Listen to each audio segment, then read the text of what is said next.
This is Capsule on liveandlimbo.com. My name is Sean Chin. And I am Andreas Babiolakis. This is an adventure into music, film, and pop culture. How's it going, Andreas? Pretty good, except for the microphone technical difficulties. Hopefully to get those fixed so I don't have to sound like I'm on the TTC telling people that they're expecting a delay. So hopefully that'll be fixed in the future. How are you? I'm pretty good. And returning is our associate editor whose email is all fired up. And you can email him at dakota@liveandlimbo.com. Hey, Dakota, how's it going? I'm great. So I'm really expecting to get lots of hate mail. You get all the love emails. I want to get the hate mail. You want it or you're expecting it? Both. Oh, okay. Well, I want to get the middle ground. So just yeah, if you're saying, yeah, I love Capsule, send it to Sean. If you're saying, hey, you suck, send it to me. And if you go, I'm indifferent, go ahead, send it to Andreas. I think make us all happy. We'll all just get averageness. Yeah, we'll all get spam though. That will come. That will all come in time. All right. So on this episode today, we're going to be talking a little bit about streaming in 2015, how I accidentally leaked the Bestival Toronto lineup, and we continue our discussion and an analysis on the Toronto music festivals like North by Northeast and WayHome. And then we talk about some notable missing acts from festivals all over the world in general this year. So let's talk about streaming first of all.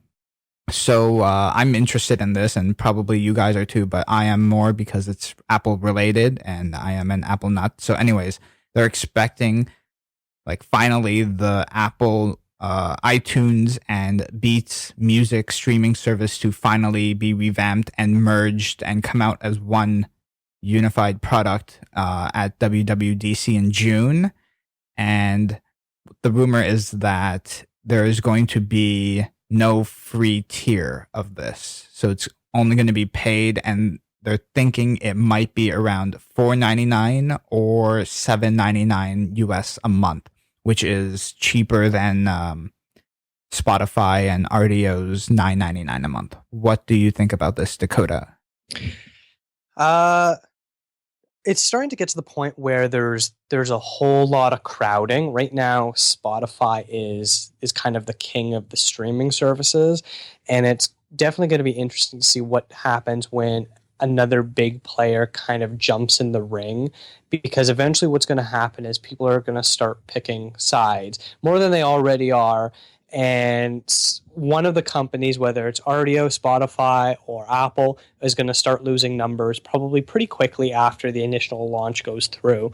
So I'm definitely curious to see who comes out on top, because there are plenty of other even smaller streaming ones as well, like Deezer, and I'm blanking on some other names. So it's definitely going to be interesting to see if people are actually going to flock to it or not.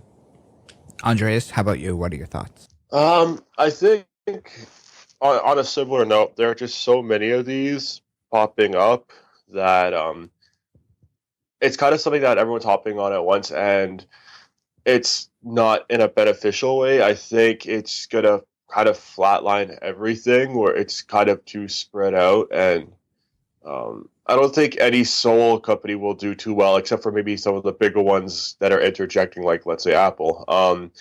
I do think the smaller ones will suffer. I agree there. And I think even some of the bigger ones now will suffer as well, because again, it's just flatlining. And now that so many companies are trying to do it, or that's what they started out doing, with this kind of industry, I don't think it's going to make too many of them thrive, I would say. Yeah. So here's my theory. Okay. So I use RDO. I think RDO looks better, and I like their philosophy more than Spotify.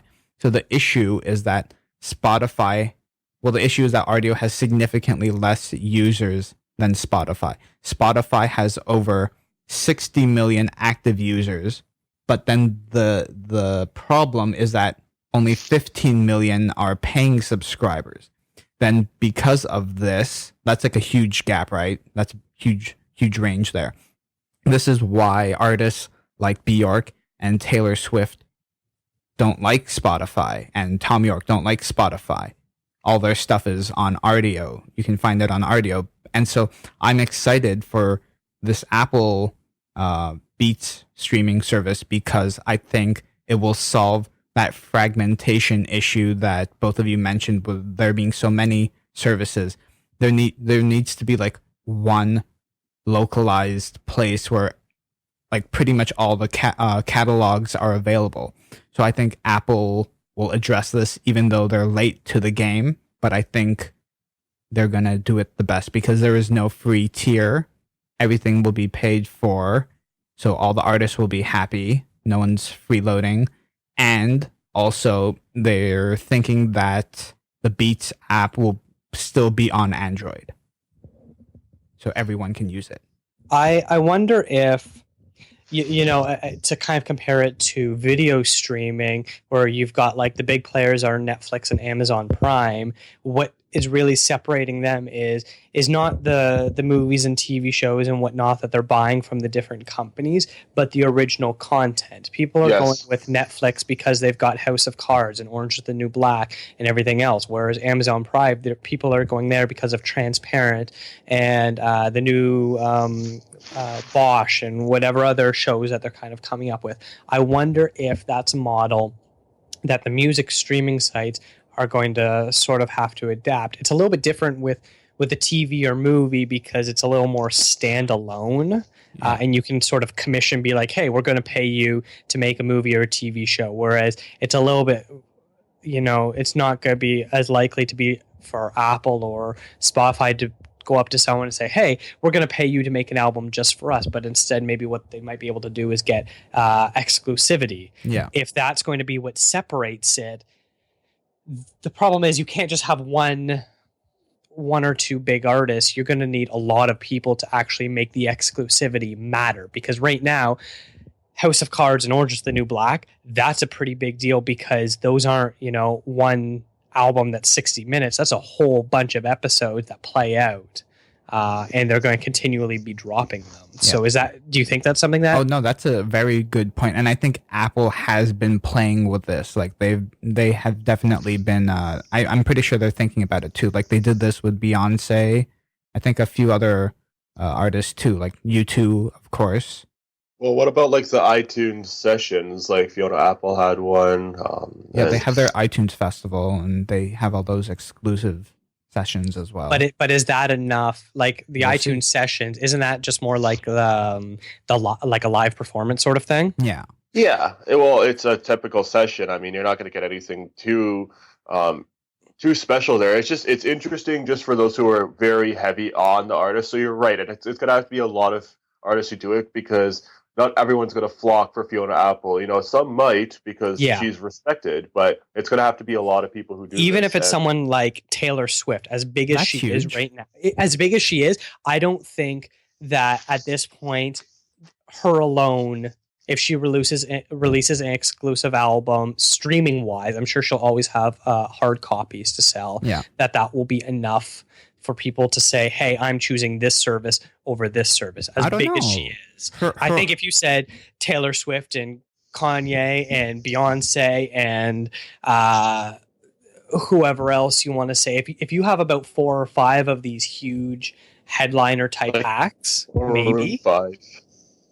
Maroon 5, yeah, something like that, where like if you have 4 or 5 of them, maybe, but I don't think any one person, no matter how big they are, is going to, you know, switch someone completely over to a service as of right now. They'll be like the hardcore fans, but like as the casual listener, I'm not going to go, you know, I like Taylor Swift, but I'm not going to go over there just because that's the only place I can find her. But it won't ever happen because let's say you and I respect Taylor Swift, but we're not the kind of people who would want to go buy her album or anything because we're not that big. So there will never be an artist who virtually appeals to everyone. It's impossible. So there's no way that there's going to be some artist that everyone's going to say, oh, I need to use this now. And also keep in mind, House of Cards and Orange have a few different things going for them.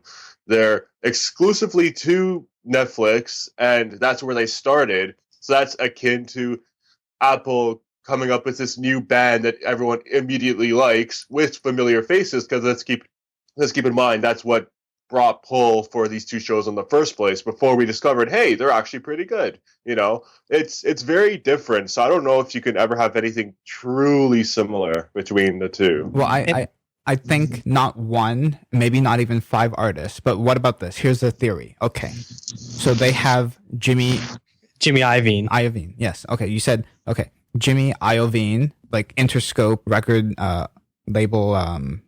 I guess he's a director. He was a director, or the co-founder. Yeah, he used to be the head of it. I think he's stepped down from that now, but still he's associated with it. So Interscope Records. Okay, so he's with Apple, and they have Zane Lowe from BBC, amazing curator and DJ. Do you think Apple can make their own record label? I wouldn't be surprised if maybe that's their end goal. If they're bringing in, I know Jimmy Iovine's been there kind of since the beginning, sort of thing, since they've sort of been putting this new phase into place. I think, you know, as opposed to having exclusivity deals with singular artists, I wouldn't be surprised if they start doing exclusivity deals with record labels. Yeah. So they start with Interscope. That's a pretty big one. I can't remember what major actually owns them. If it's Warner or whoever, Universal, I don't know. But that would be a start. So, you know, every Interscope artist from Eminem and 50 Cent to whoever else, I can only think of rap artists on the label right now. Yeah. Don't forget about Dre. Yes, obviously Dr. Dre, if he ever, you know, comes out with new music. That suddenly all new material, maybe because back catalogs would be too difficult to navigate, but all new material in these contracts go directly to Apple. But it's UMG that owns Interscope. Universal Music. There. So Universal, you know, maybe down the line, that's what it would be. That Apple is Universal is an Apple product, and Warner Brothers becomes a Spotify product. Things like that. I wouldn't be surprised if that's where it kind of shifts to eventually. I hope it doesn't get there, because the fans lose at that point. The streaming should be like the infrastructure of how it works, and the labels should still always be separate. But yes, I agree. I do agree. I just wouldn't be surprised if something like that happens. Yeah, with the whole music piracy fight and who wins and who loses, the whole main goal is to stray away from labels. But yeah, this is only just going to make them more important, which in the long run is going to make everyone lose. Do you think having an only paid for tier solves a lot of problems the artists have? I also think better balancing of who gets what when it comes to album releases, that would help as well. Because I feel like, yes, a lot of people need to be paid, but maybe the percentages are skewed. Am I wrong? But like for Spotify, I told you they have 60 million active users, but only 15 million pay. So like, what happened to the other? Is that like 45 million? The fact that they use it free? Or? Yeah. Well, it's the fact that they use it free, I guess. They don't... That's the problem people like Bjork have. But the thing is, it's not truly free because they're still having to listen to ads, which the ads pay the revenue. Yeah, but that's not as... I'm guessing that's not close enough to if you were to pay each person. Yeah. Totally not close. So we'll see. Would you use... wait, Dakota, so you're using Rdio now? Not really. I've used it a few times, but I'm still not really the streaming type of person. Okay. So have you paid for streaming? No, I've not. Something for me to start streaming, I probably will wait for once Apple is out. Maybe wait a year or two to kind of see how everything shakes out. If Apple is actually doing original things, how does Spotify and Rdio sort of come back to, because, you know, everything about the industry is adjusting. Yeah. So, you know, one person does something, someone else has to counteract, which means the original person has to counteract as well. And it's just a whole bunch of counteracting. And so I think once things sort of shake out in the next year or two, we'll have a much clearer picture of what people are offering. And the thing is, the companies are going to need to make it the most fan friendly for a company to come out on top. Netflix is on the top because it is the most user friendly out of all the video streaming services. And listening to the people by making the original content that they want to watch. So whatever that means, whether that's, exclusivity with artists, with labels, with starting their own record labels, things like that, where, I keep bringing this back to Netflix, but like, you can watch House of Cards when it comes out, but you can't watch it any other way until a year and a half, 2 years later when they put it out on DVD, if that. Yep. With streaming, is that going to be the method where, Taylor Swift drops an album and there's no physical copy for a year? Yeah. Also, keep in mind that, yes, you can put an album on repeat and you can listen to each song in order as it's supposed to be on an album, but there's also that thrill of being able to instantly binge watch a TV show, whereas with an album, we're kind of used to that, where it's like, oh, yeah, we hear the thing in full. That's kind of been the mentality with albums since the 60s, and yes, you can put them on repeat. It's no big deal, whereas the binge watching of a TV show, entire series, as soon as it's released, that's still fairly new. So there's still that thrill there. Yeah, we'll see how this plays. So Dakota, how much would you pay for a streaming service? Right now, RDO is $9.99, and they're proposing. There's a rumor that Apple might be $4.99 or $7.99, less than the $9.99. But how much would you be willing to pay? Or even less than $4.99?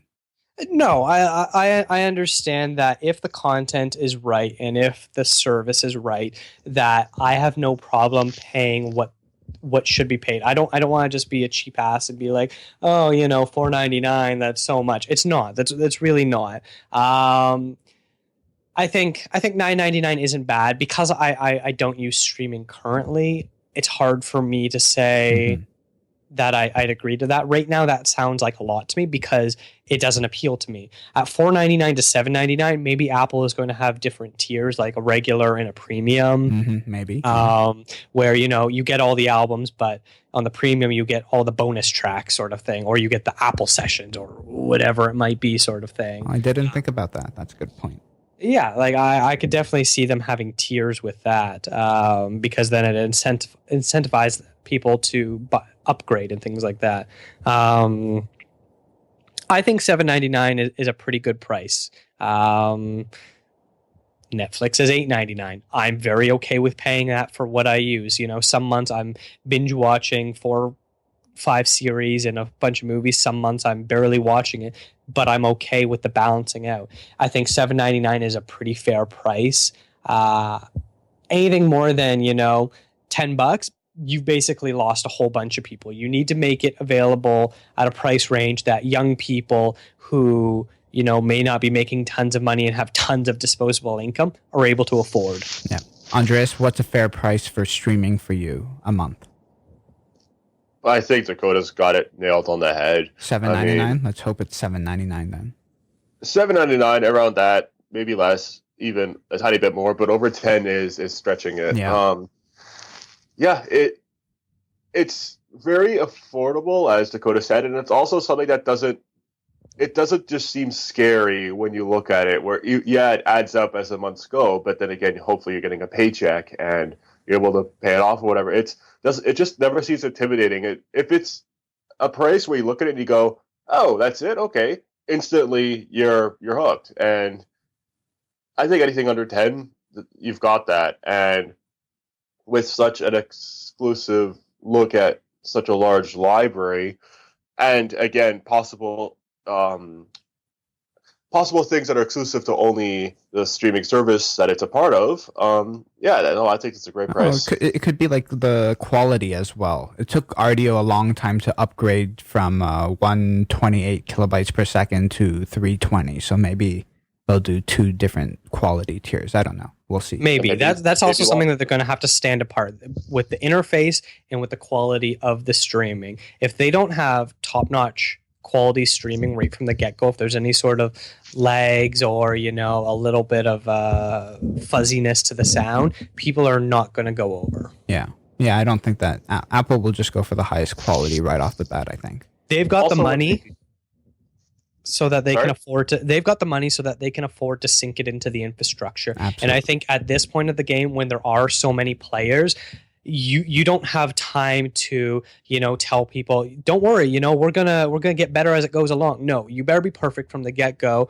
or people aren't gonna want to go, because there are other options right now. I like that, Dakota. Absolutely. Yes. And another idea, actually, well, possibly because of the whole iTunes factor that could play into this, maybe the streaming services might want to keep this in mind, where maybe they'll do a deal with the artist, or if you pay a little bit extra per month, you can have access to these songs not just through streaming, but through actual downloading with different file types, which I think the preferred method would be to go straight to the artist. So maybe you could pay a little bit more in terms of cents or whatever if you're paying for higher quality, like if you're not going with MP3, if you're going with FLAC, anything that's lossless,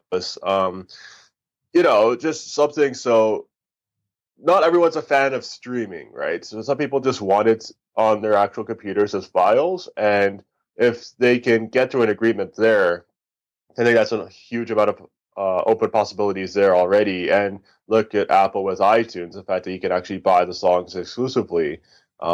If they have some sort of middle ground there, where through the streaming service you have the ability to download in different file formats, and not just the MP3 that Apple has, and maybe it'll appeal to even more people. Yeah, we'll see.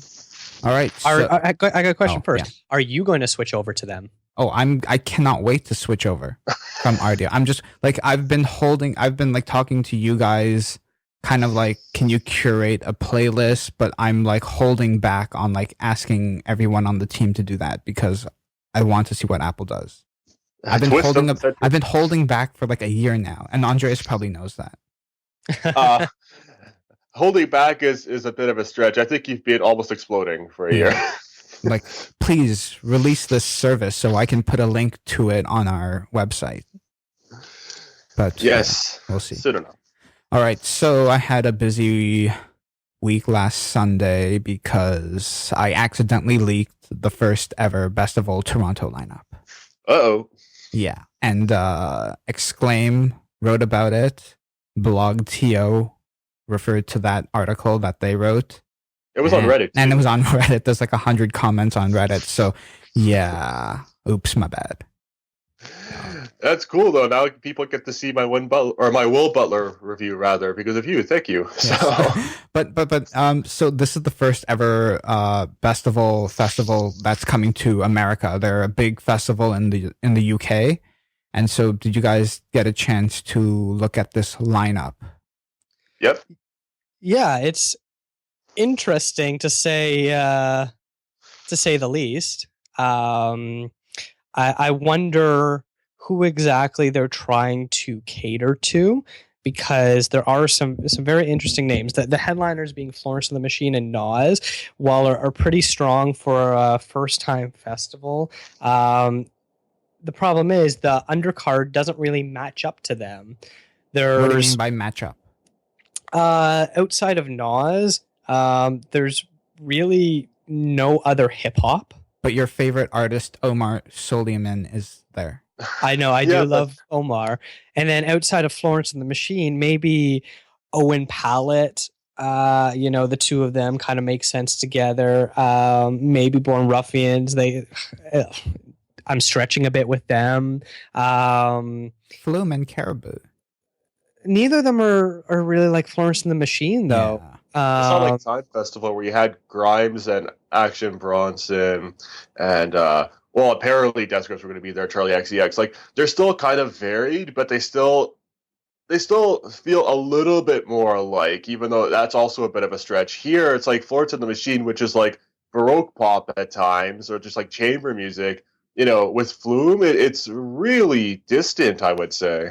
To me, it seems like, I don't know, because this is being put on by Embrace, so I don't know if they're still going to do Time Festival or not, but this may be like a merger of Bestival and Time together. That's what it looks like. Yeah, some of the acts look like they're a Time Festival kind of thing. The acts like Flume, Caribou, Subtract, Rudimental, Jamie XX, they all sort of go together because they're this sort of like mix of indie pop, electronic, DJ sort of stuff, and it's all very like mainstream sort of sounding. And then you've got the more like hardcore EDM stuff like Flostradamus, Keys and Crates, Grand Theft, and people like that, where it's more like very, very clubby. That's the sort of stuff that like my brother Adam listens to, who writes for the Shout out site. to Adam. Shout out to Adam, who's our EDM expert. Yes.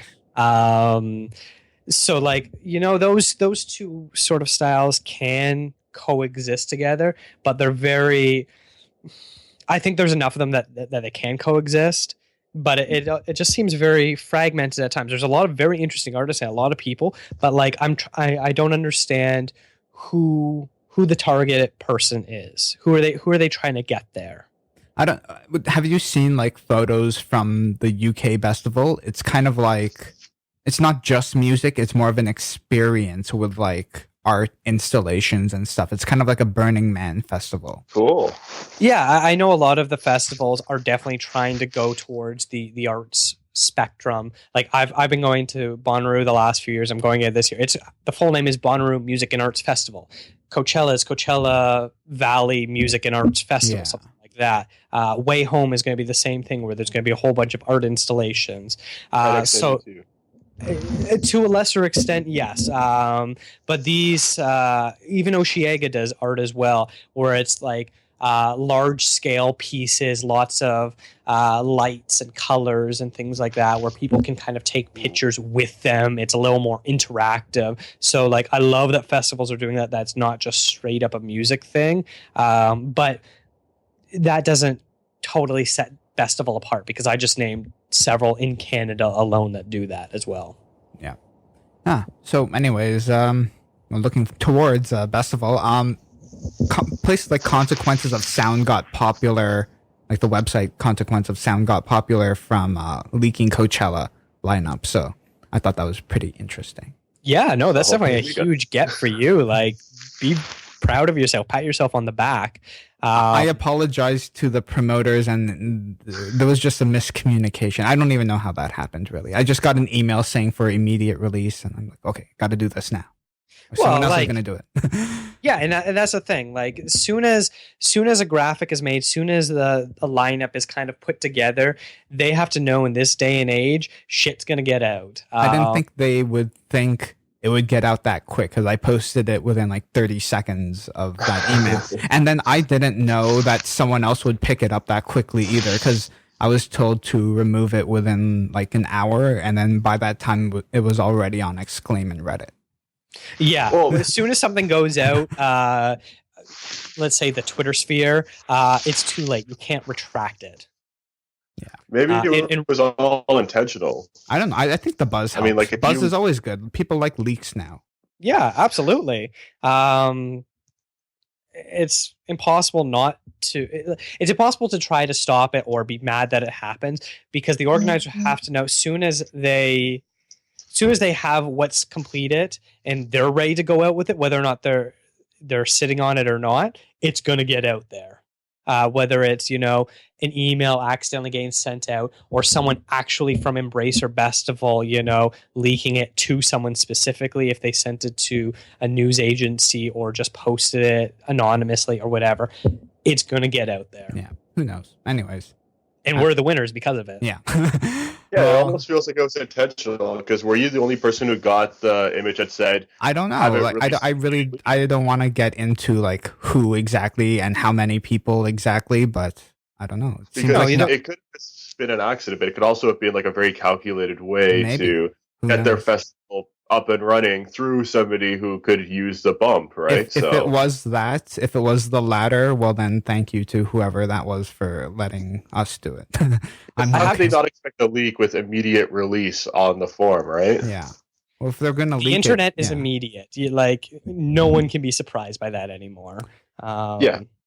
So looking at this lineup, though, I have to say, while there's not a whole bunch of names that jump out as, must-see acts for me, I look at it and I can tell that it's probably going to be a really fun time. And the island is a gorgeous place to watch music from. I know the biggest complaint is the ferries, and people hate the lineups, and how, if you're not out early, you're basically waiting there for 2 hours for a ferry sort of thing, which sort of sucks. Hopefully they figure out a better method to get people out. There is no other method. I know, either like better timed or things like that. But this is going to be at Hanlon Point, right? Yeah, which is, Virgin Festival was at the main island. So hopefully maybe logistics are slightly different because of the fact that it's at a different island. I don't know, but I don't know if you know, but there is a plus side for being on media, because at V-Fest we did get our own private ferries. Oh yeah, did we get like the water taxis or specific? No, it was like one. I think it was like the Oriole or something. Is it like a smaller one? It's like a regular sized one, but it went back and forth every half an hour just for media and staff. That's cool. Wow. Yeah, I used that quite frequently back in the day. Well, hopefully they do that. A bunch of passes. I don't know how many people we're going to be able to get to cover, but it'd be nice if we get a few of us there. Yes, totally.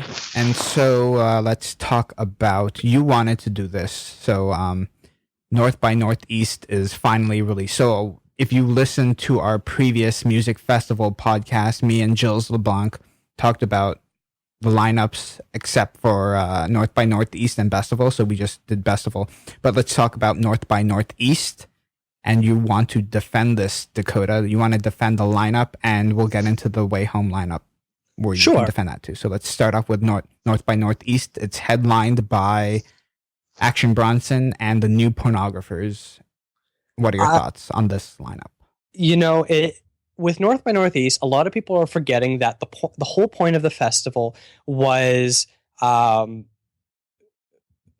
it's an industry. It started out as an industry event to help bands sign to labels. So it was a showcase where media people, where record label people can all meet together and all see the top up and coming bands at the exact same time, so that they don't have to travel or wait for the band to tour. You have a week, everyone is there at the exact same time, and it's just a perfect coming together.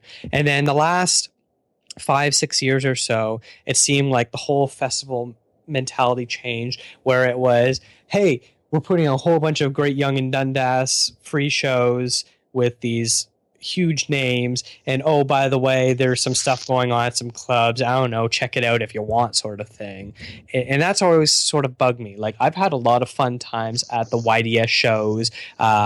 Flaming Lips was the first concert I went to with my girlfriend when we started dating. It was an amazing time, with confetti raining down while Do You Realize is playing, and like it was a great moment. I've also seen Devo and De La Soul and a whole bunch of other like really cool names. And then last year I felt like was this huge triumphant explosion of awesomeness, with St. Vincent and Swans on one night, Juicy J for the people that liked him on another night. What were the other headliner? Spoon. And Sleigh Bells. And Sleigh Bells. Like, those are some pretty big names, maybe not to mainstream people, but for people that follow along with music news. Spoon's new album was huge last year. It was probably their best one yet too. And so Toronto got a really good get with all of those people. And so obviously, no matter what, unless Prince actually showed up to a damn show in Toronto, there was almost no way that they would be able to top that last year. So do you think last year was not NXNE? Like, it was not what they're about? I think that people were getting so getting used to that. Yeah, they're getting so used to and so into these big free YDS shows, which is great because they put on some killer stuff, and who wouldn't want to see a show for free with some either big up and coming band or like a really good legacy act like Devo or De La Soul sort of thing. And then this year, when it gets dropped as Action Bronson and the New Pornographers, there's a lot of complaints, completely ignoring the fact of that there's a whole other festival that actually takes place in the clubs. Mind you, you do have to pay to go see those shows, but that's where the real meat and potatoes are of the festival. And I know not everyone is a fan of Action Bronson, especially on this podcast. Andreas, mostly. Yes. He does have a new album that's coming out at the end of this month. His first single, I don't know if it's a single or whatnot, with Chance the Rapper, is actually pretty solid for him. And he's only ever released EPs, so this will actually be his first real album. So it's kind of interesting to see what he might do with it. And maybe he's going to tighten up his stage show, things like that, especially since the YDS shows are a little bit shorter than normal headlining performances. They're only, about an hour or so? So which one of you wants to review his album? None of you. Crickets. I could if I had to. Dakota, since you speak so highly, you can do it. And then the new Pornographers. I know sometimes there's some mixed feelings with them as far as what they do. They're still a pretty big name, and their album last year was one of their best, if not their best album in their discography. And they're playing not really a hometown show, but they're a Canadian act, and I think they're going to kill it. And then a lot of the bands that play at YDS also do either club shows or secret club shows. I saw Spoon at Horseshoe Tavern last year. It was pandemonium. It was absolutely packed. The place was nuts. Like, you couldn't breathe in there. It was so crazy. And I don't doubt for a second that new Pornographers will also do a secret club show as well. Wow. Yeah. However, don't you think it's kind of weird because last year they had 4 nights of free music at Yonge Dundas Square. Now they only have 2. Maybe I don't know. Correct me if I'm wrong, but I believe that they're still going to add people. Okay. And I wouldn't be surprised if there's at least another 1 night or 2 nights added as well. I don't know. Maybe someone from NXNE would be able to answer that better than I can. I may be completely wrong altogether, but who knows? Are you looking forward to any of the club acts? I think the club shows this year are even stronger than last year. Who are you excited to see? Real Estate, I think they're a really good up-and-coming band. They've had a couple albums. Pitchfork loved their last one, Atlas, I believe it was called. I think it came in the top 20 of their albums for last year. Vince Staples put out arguably one of the best rap albums last year that wasn't Run the Jewels. His mixtape / album, I don't know what you want to call it, Hell Can Wait, I think it was called, was really strong. Were you familiar with that one, Andreas? I only heard it after the year was finished, actually through you. And it was one of the better rap albums, especially because last year was pretty weak. So it was good, even after 2014 ended, to be able to hear something where it's like, okay, maybe this wasn't nearly as bad as I thought, because, well, this year's already shaping up to be way better with hip hop, but it's still nice to know that there was stuff that I missed last year, Yeah, and then Glass Animals, they're going to be this year's Alt J. They're going to explode. Their album is sort of like a more R&B slow jam version of Alt J, and they're going to be super popular. I'm seeing them at Bonnaroo, and they're going to blow up, by the summer. I wouldn't be surprised. But there's some other big acts too, like Deaf Heaven. Every time they come to Toronto, they get a good crowd. Tashana likes Betty Who. Oh yeah, yeah, Betty Who.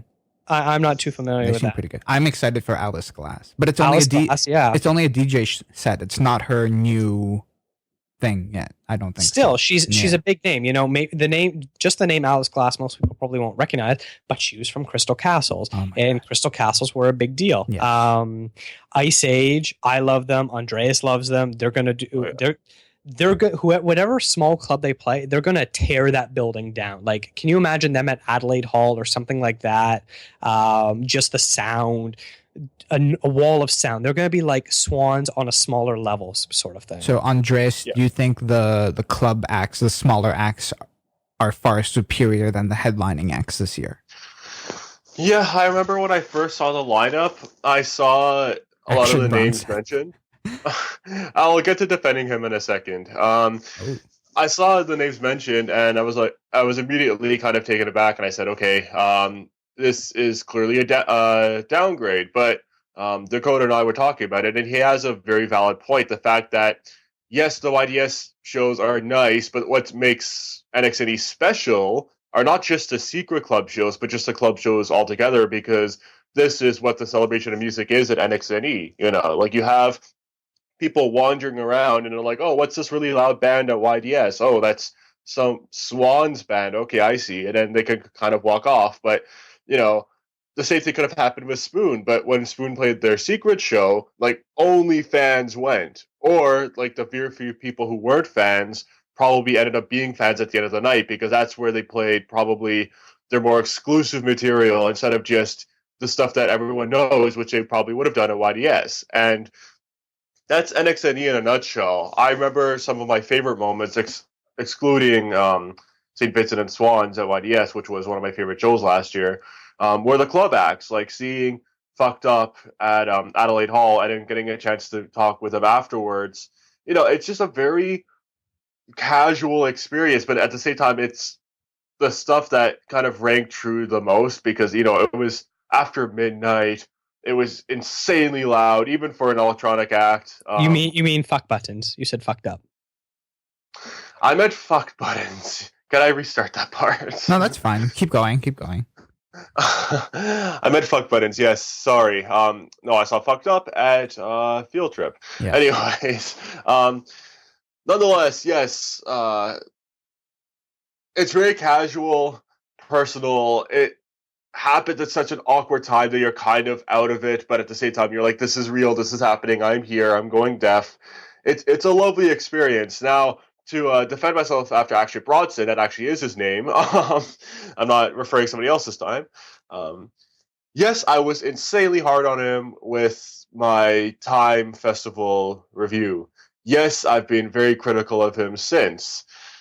I do think he is probably a very fun guy, and if he does actually try, he could do something actually kind of entertaining and not just making a fool out of himself. I'm sure he's a really cool guy. I've seen the odd interview where I actually have found him funny, but when he just didn't try at all at Time Festival, it was underwhelming.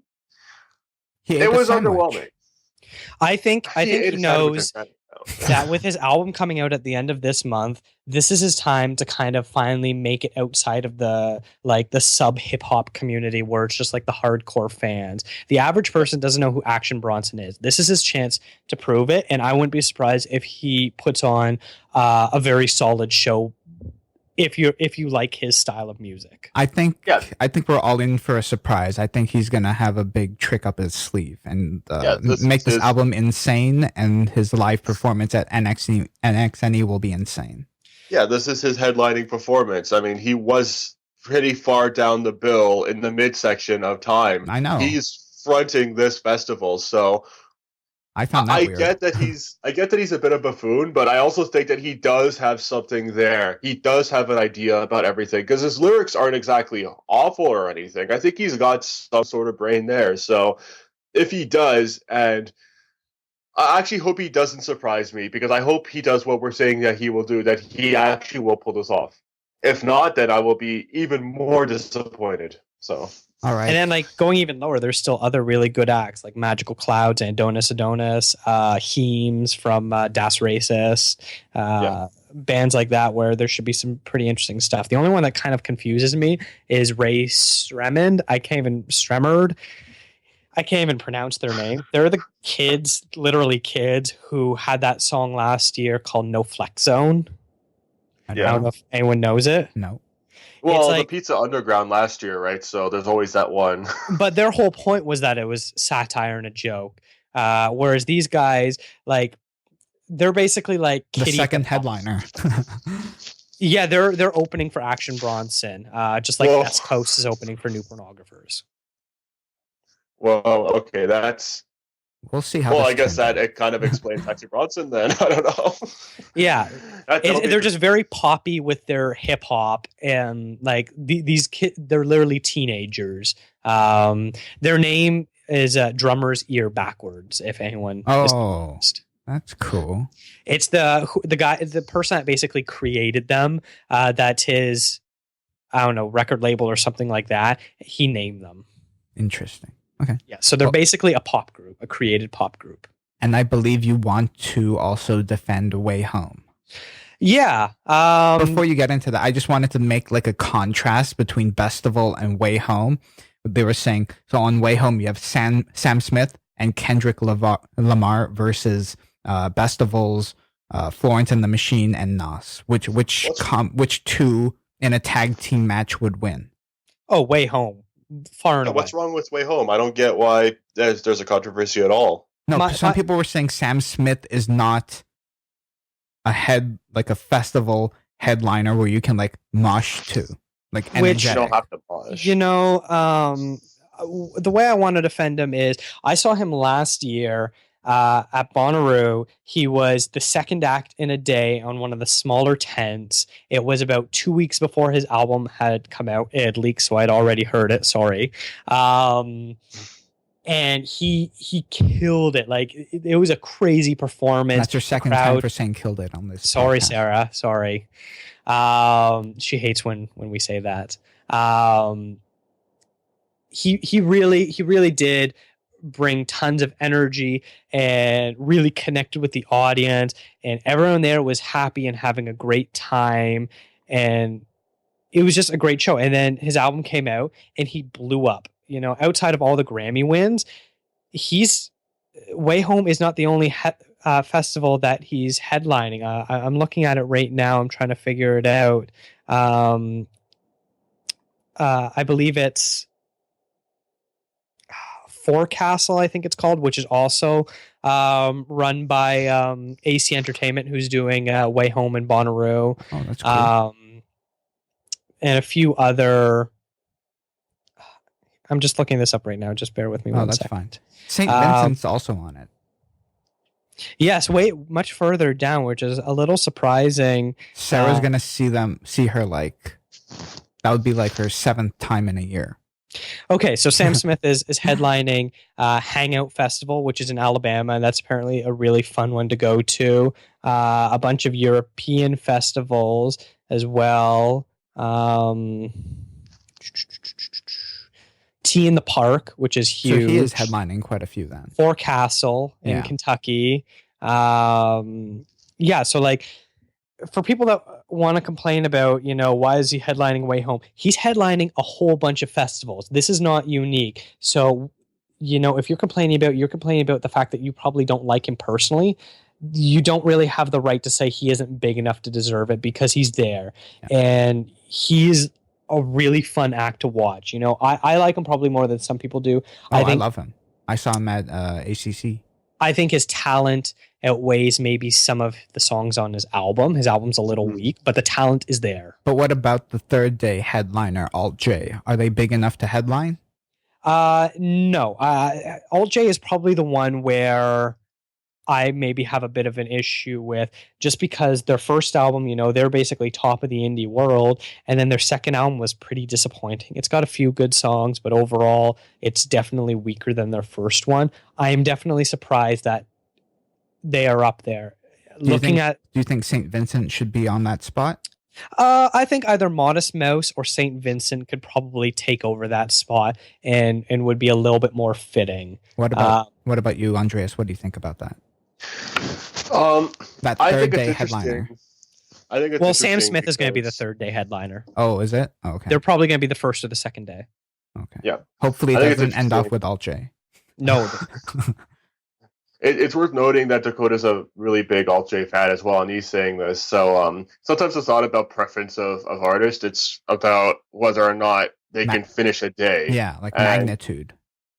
Yeah, like let's say I saw City in Color twice last year. I'm not big on him, but when he did the ACC, I said, okay, you know what? I'm going to bite my words, because that actually was a pretty great show.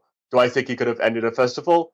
It was kind of debatable. I mean, he ended Riot Fest, but, you know, a lot of people were kind of leaving early, and it's not because he wasn't great. It's because he needs to kind of end off with professionalism. Now, I'm also not a huge Sam Smith fan, but I can tell that he would be able to, because he's got that raw talent. And yeah, it's not about the album material sometimes. It's about whether or not they can perform. Now, Alt J, I like a few songs. I'm not massive on them, but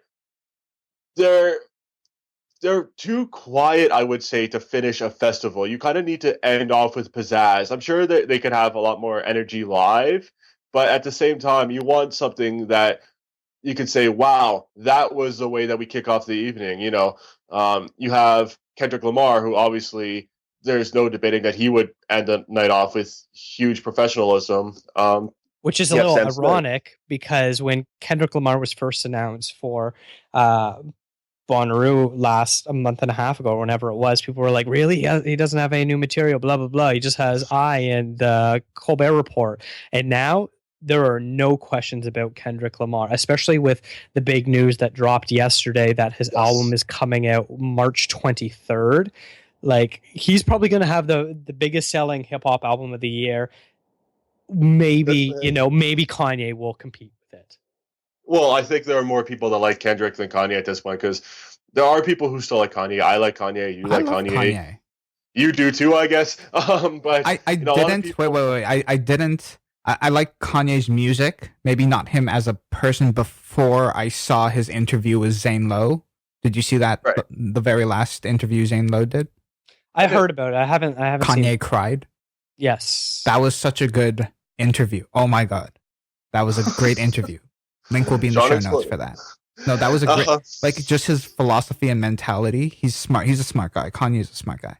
He is. A lot of this is a show, which people don't realize because they're part of the reason why it is a show. It's their reaction.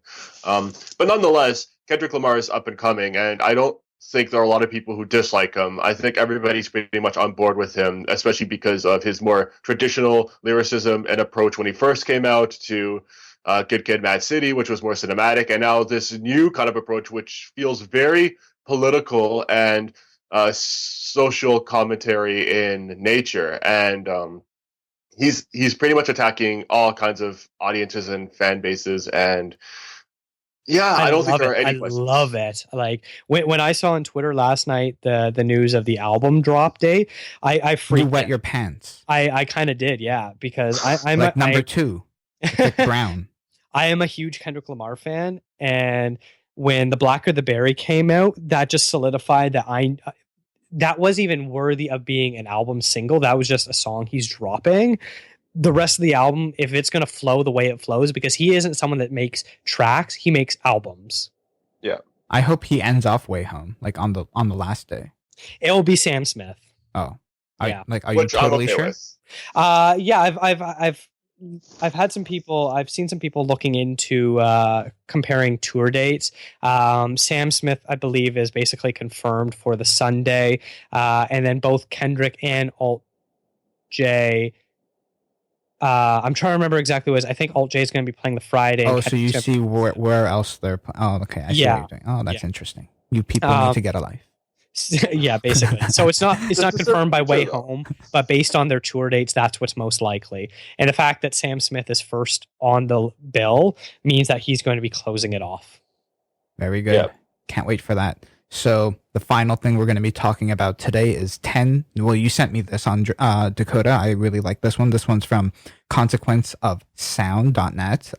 10 surprising acts still missing from festival lineups this year, not just in Toronto or Canada, but like in general festivals.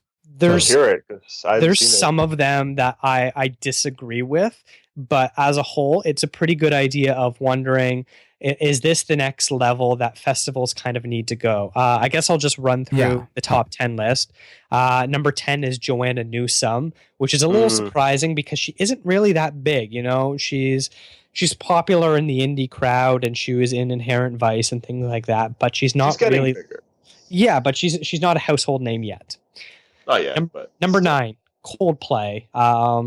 They're saying because they haven't toured, they haven't done an American festival since 2011. Grimes, a little bit of surprising as well, especially since there's no planned release date for her new album.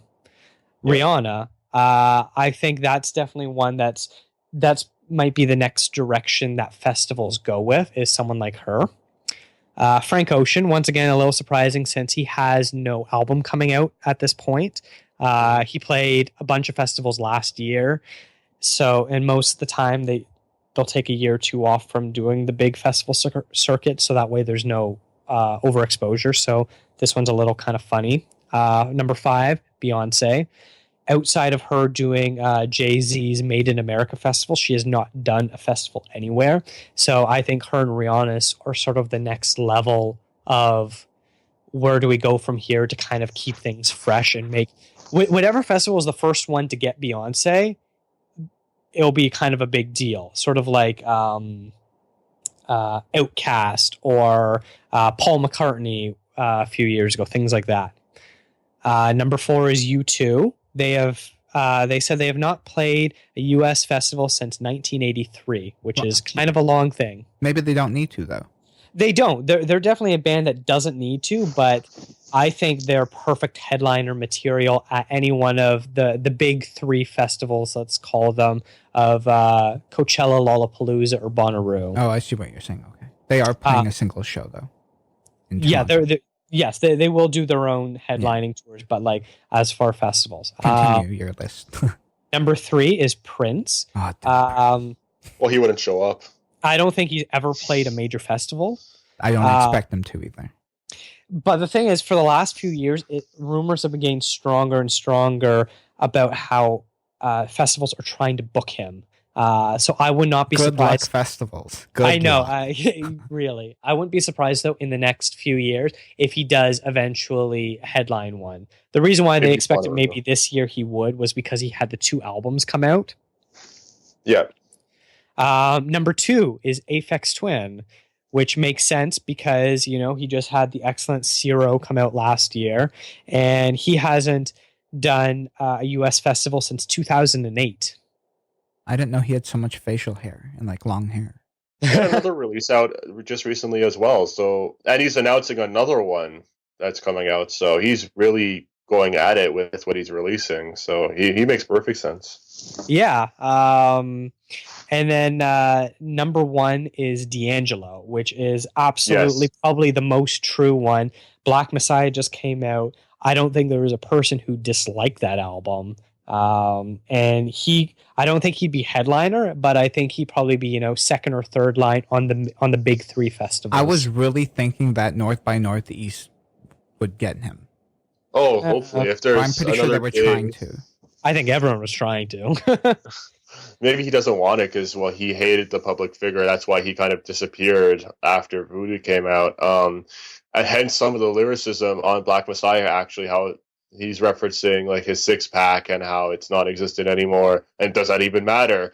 I remember when we did the podcast at the end of last year, the start of this year, I don't remember, where we were talking about artists that are up and coming. Oh, yeah. In terms of performing. And I remember I said, D'Angelo's probably going to be touring because Black Messiah just came out like a few weeks ago. And yeah, there's no sign of that at all. And it's disappointing because I think he would be a first-class act, absolutely, especially at a festival. He could finish a festival. But he was on, did you see him on SNL? And he was like in a poncho? I did. No, he was fantastic. Yeah, that was great. On SNL. I think he could headline WayHome. I think one of the big festivals in the US, I don't think he'd be able to headline.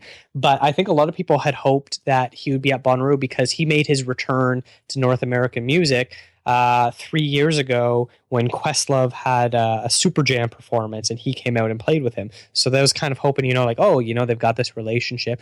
Maybe that he'd be on the lineup, but no, nothing. I would like to add 2 more to this. Where is Bjork, and why can't Daft Punk play anything?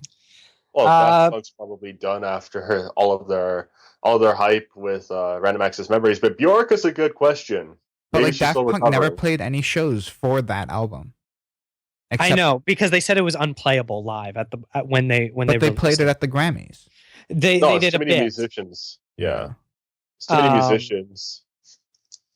As far as Bjork goes, doesn't she? Yeah, she's playing Governor's Ball, so she is doing one festival. So it's not like she's completely skipping them. Oh, that's why Sarah wants to go there so badly.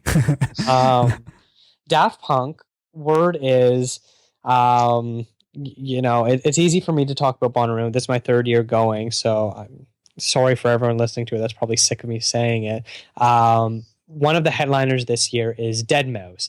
he is going to be playing on the main stage. They've never had an EDM act play on the main stage. So the thinking is that in a year or two, rumors are Daft Punk might think about touring. They kind of need to prove the festival needs to prove both to themselves and to acts like Daft Punk that they can handle an EDM show on the main stage by, having the right lighting and sound and also having the crowds there. I know there is no who's going to skip a Daft Punk show sort of thing, but you do need a test run. And I think Deadmau5 with his really crazy live show as far as lights and sound goes is probably a really good warm-up act to see if it can be done infrastructure wise. I want to see Coldplay. Where's Coldplay? They haven't played any They sure are an EDM back now. But they haven't played any American tours for their Ghost Stories album. Yeah, they haven't toured at all. Yeah, they didn't do too well, so I think they kind of stayed away. Plus, of its subject matter, I don't think that's something some artists like to kind of grovel in their emotional albums. Some of them don't. Lee Lee was touring for I Never Learned last year, and she actually had to end up canceling a bunch of tour dates because she couldn't really handle it anymore. Handle the touring? No, handle the emotional aspect. Yeah, because it was her breakup album, and all of it was very touching for her. She actually said, "I'm sorry." Yeah, it's the same thing with Coldplay. Ghost Stories is about his Chris Martin's breakup with Gwyneth Paltrow. Yeah, some people just can't do that. Well, good thing you got to see her then.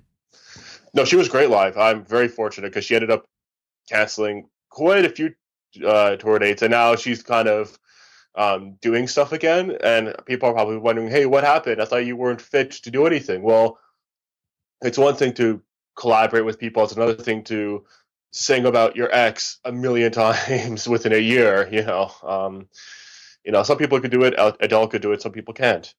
Grimes would be good to see again. She had time. Yeah. But she doesn't have an album out, and she's not really headliner material. So I don't know. For festivals, though, I kind of like when they get names that are not touring or have any new material out. Just get them while they're chilling. But most don't, though. That's not how that works. Festivals now, there's so many of them that it is now just a part of an artist's touring schedule. It's no longer, oh, hey, this is a special show. Let's come out even though we're not touring something right now and do a show. Don't you like special shows?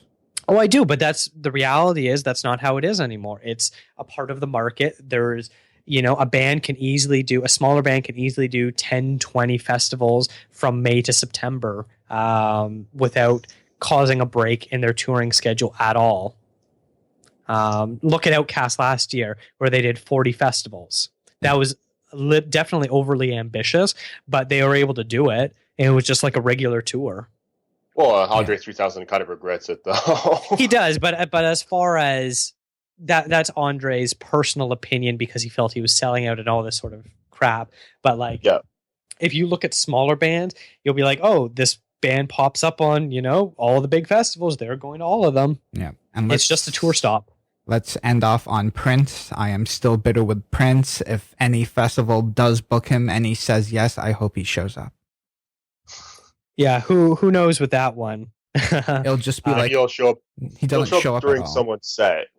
No, it'll be like, oh, Modest Mouse is playing. I'm going to show up during their set and compete. Who knows with Prince anymore? I'm surprised he even showed up to some award shows, as a presenter. I'm surprised he even came to those. Yeah, it's a little weird. Well, he would have got into trouble if he didn't, right? Yeah, but he doesn't care. He doesn't. That's the thing. He doesn't. But he still showed up to the Grammys. I think those are different than a secret show that might pop up in Toronto, because who cares about the Toronto shows? Only we did. Only us in the line. Everyone else kind of laughed at us, and they thought that we were insane, even though we have clear evidence that was supposed to happen. Whereas, would you wait in line again, Andreas? No. He's lost me in that respect. I still love his music, but he's lost me with that kind of care. If it's the Grammys and the world's watching and they expect him, the whole world will be up in arms, Yeah, I guess so. It's a bit different. One thing I forgot to say regarding WayHome, the only thing, if I want to complain about it, is I dislike how there are no legacy acts. looking at the bill, Modest Mouse, and I'm just scrolling over this right now. Oh, like veterans. Yeah, I see what you're saying. outside of Modest Mouse, no one in Sloan, no one has been releasing albums for over 10 years now. And even then, the two of them are like mid to late 90s when they kind of came around, but they didn't really hit their peaks till like the 2000s. So, you look at other festivals, like I'm seeing Billy Joel, Earth, Wind and Fire, and Tears for Fears at Bonnaroo. Wow.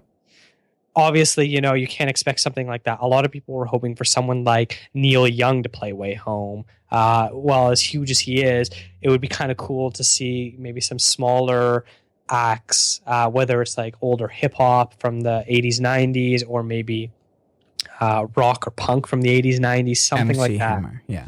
Where they're not, well, I mean more like De La Soul, stuff like that. Well, they're at Field Trip, right? Yeah. Something like that where, it brings out the older crowds. Looking at this is a very young festival. Oh, yeah, for sure.